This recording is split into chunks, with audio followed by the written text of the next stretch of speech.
श्री परमात्मने नमः। ना हि कशितत् तत्क्षणमपि जातु तिष्ठेत कर्मकृत् कार्यते हायवश कर्म सर्व प्रकृति जैन गुणे। कर्म योग, ज्ञान योग और भक्ति योग किसी भी मार्ग में साधक कर्म किए बिना नहीं रह सकता। यहाँ कशिचित, क्षणम और जातु ये तीनों विलक्षण पद हैं। इनमें कशिचित पद का प्रयोग करके भगवान कहते हैं कि कोई भी मनुष्य कर्म किए बिना नहीं रहता, चाहे वह ज्ञानी हो या अज्ञानी। यद्यपि ज्ञानी का अपने कहलाने वाले शरीर के साथ कोई संबंध नहीं रहता, तथापि उसके कहलाने वाले शरीर से भी हरदम क्रिया होती रहती है। क्षणम पद का प्रयोग करके भगवान कहते हैं कि यद्यपि मनुष्य मैं हरदम कर्म करता हूँ ऐसा नहीं मानता, तथापि जब तक वह शरीर के साथ अपना संबंध मानता है तब तक वह एक क्षण के लिए भी कर्म किए बिना नहीं रहता। जातु पद का प्रयोग करके भगवान ये कहते हैं कि जागृत, स्वप्न, सुषुप्ति, मूर्छा आदि किसी भी अवस्था में मनुष्य कर्म किए बिना नहीं रह सकता। इसका कारण भगवान इसी श्लोक के उत्तरार्ध में अवश्य पद से बताते हैं कि प्रकृति के परवश होने के कारण उसे कर्म करने ही पड़ते हैं। प्रकृति निरंतर परिवर्तनशील है। साधक को अपने लिए कुछ नहीं करना है। जो विहित कर्म सामने आ जाए उसे केवल दूसरों के हित की दृष्टि से कर देना है। परमात्म प्राप्ति का उद्देश्य होने से साधक निषिद्ध कर्म तो नहीं कर सकता। बहुत से मनुष्य केवल स्थूल शरीर की क्रियाओं को कर्म मानते हैं, पर गीता मन की क्रियाओं को भी कर्म मानती है। गीता ने शारीरिक, वाचिक और मानसिक रूप से की गई मात्र क्रियाओं को कर्म माना है। जिन शारीरिक अथवा मानसिक क्रियाओं के साथ मनुष्य अपना संबंध मान लेता है, वे ही सब क्रियाएं कर्म बनकर उसे बांधने वाली होती हैं, अन्य क्रियाएं नहीं।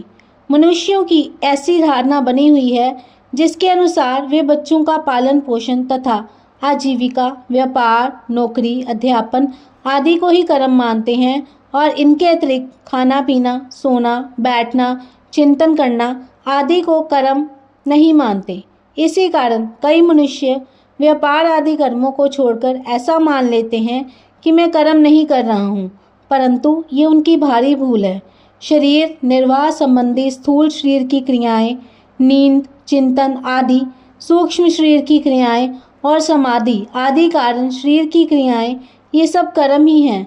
जब तक शरीर में अहंता ममता है तब तक शरीर से होने वाली मात्र क्रियाएं कर्म हैं।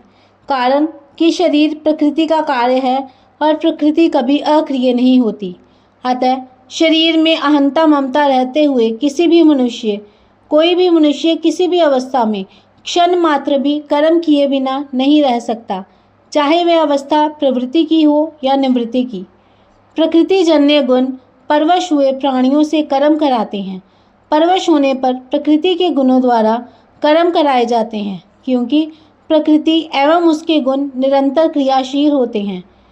यद्यपि आत्मा स्वयं अक्रिय, असंग, अविनाशी, निर्विकार और निर्लिप्त है, तथापि जब तक वह प्रकृति एवं उसके कार्य स्थूल, सूक्ष्म और कारण शरीर में वह किसी भी शरीर के साथ अपना संबंध मानकर उससे सुख चाहता है, तब तक वह प्रकृति के परवश रहता है। इसी परवशता को यहाँ अवश्य पद से कहा गया है। 9वें अध्याय के 8वें श्लोक में और 8वें अध्याय के 19वें श्लोक में भी प्रकृति के साथ संबंध मानने से परवश हुए जीव के द्वारा कर्म करने की बात कही गई है। स्वभाव बनता है वृत्तियों से, वृत्तियाँ बनती हैं गुणों से और गुण पैदा होते हैं प्रकृति से। अतः चाहे स्वभाव के परवश कहो, चाहे गुणों के परवश कहो और चाहे प्रकृति के परवश कहो, एक ही बात है। वास्तव में सबके मूल में प्रकृति जन्य पदार्थों की परवशता ही है। इसी परवशता से सभी परवशताएं पैदा होती हैं। अतः प्रकृति जन्य पदार्थों की परवशता को कहीं काल की, कहीं स्वभाव की, कहीं कर्म की और कहीं गुणों की परवशता कह दिया है। तात्पर्य यह है कि ये जीव जब तक प्रकृति और उसके गुणों से अतीत नहीं होता, परमात्मा की प्राप्ति नहीं कर लेता, तब तक यह गुण, काल, स्वभाव आदि के अवश्य ही रहता है। अर्थात यह जीव जब तक प्रकृति के साथ अपना संबंध मानता है, प्रकृति में स्थिर रहता है, तब तक ये कभी गुणों के, कभी काल के, कभी भोगों के और कभी स्वभाव के परवश होता रहता है। कभी सवश नहीं रहता। इसके सिवाय ये परिस्थिति व्यक्ति, स्त्री, पुत्र, धन, मकान आदि के भी परवश होता रहता है। परंतु जब ये गुणों से अतीत अपने स्वरूप का अर्थात परमात्म तत्व का अनुभव कर लेता है तो फिर इसकी ये परवशता नहीं रहती और ये स्वतः से स्वतंत्रता को प्राप्त हो जाता है। विशेष बात, प्रकृति की सक्रिय और अक्रिय दो अवस्थाएं होती हैं। जैसे कार्य करना सक्रिय अवस्था है और कार्य न करना अक्रिय अवस्था। वास्तव में अक्रिय अवस्था में भी प्रकृति अक्रिय नहीं रहती, प्रत्युत उसमें सूक्ष्म रूप से सक्रियता रहती है। जैसे किसी सोए हुए मनुष्य को जागने के समय से पूर्व ही जगा देने पर वह कहता है कि मुझे कच्ची नींद में जगा दिया। इससे ये सिद्ध हुआ कि नींद की अक्रिय अवस्था में भी नींद के पकने की क्रिया हो रही थी। जब पूरी नींद लेने के बाद मनुष्य जागता है तब उपयुक्त बात नहीं कहता, क्योंकि नींद का पकना पूर्ण हो गया। इसी प्रकार समाधि, प्रलय, महाप्रलय आदि की अवस्थाओं में भी सूक्ष्म रूप से क्रिया होती रहती है। वास्तव में देखा जाए तो प्रकृति की कभी अक्रिय अवस्था होती ही नहीं, क्योंकि वह प्रतिक्षण बदलने वाली है। स्वयं आत्मा में कर्तापन नहीं है, परंतु प्रकृति के कार्य शरीर आदि के साथ अपना संबंध मानने से वह प्रकृति के परवश हो जाता है। इसी परवशता के कारण स्वयं अकर्ता होते हुए भी वह अपने को कर्ता मानता रहता है। वस्तुतः आत्मा में कोई भी परिवर्तन रूप क्रिया नहीं होती। जैसे प्रकृति द्वारा समस्त सृष्टि की क्रियाएं स्वाभाविक रूप से हो रही हैं, ऐसे ही उसके द्वारा बालकपन, जवानी आदि अवस्थाएं और भोजन का पाचन, श्वासों का आवागमन आदि क्रियाएं एवं इसी प्रकार देखना, सुनना आदि क्रियाएं भी स्वाभाविक रूप से हो रही हैं। परंतु जीवात्मा कुछ क्रियाओं में अपने को कर्ता मानकर बन जाता है। प्रकृति निरंतर परिवर्तनशील है, पर शुद्ध रूप में कभी कोई परिवर्तन नहीं होता। वास्तव में प्राकृतिक पदार्थों की कोई स्वतंत्र सत्ता नहीं है। प्रति क्षण बदलते हुए पुंज का नाम ही पदार्थ है।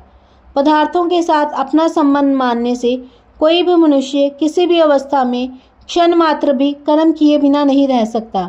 अगर साधक ऐसा वास्तविक अनुभव कर ले कि संपूर्ण क्रियाएं पदार्थों में ही हो रही हैं और पदार्थों के साथ मेरा किंचन मात्र भी संबंध नहीं है, तो वह परवशता से मुक्त हो सकता है। कर्मयोगी प्रतिक्षण परिवर्तनशील पदार्थों की कामना, ममता और आसक्ति का त्याग करके इस परवशता को मिटा देता है।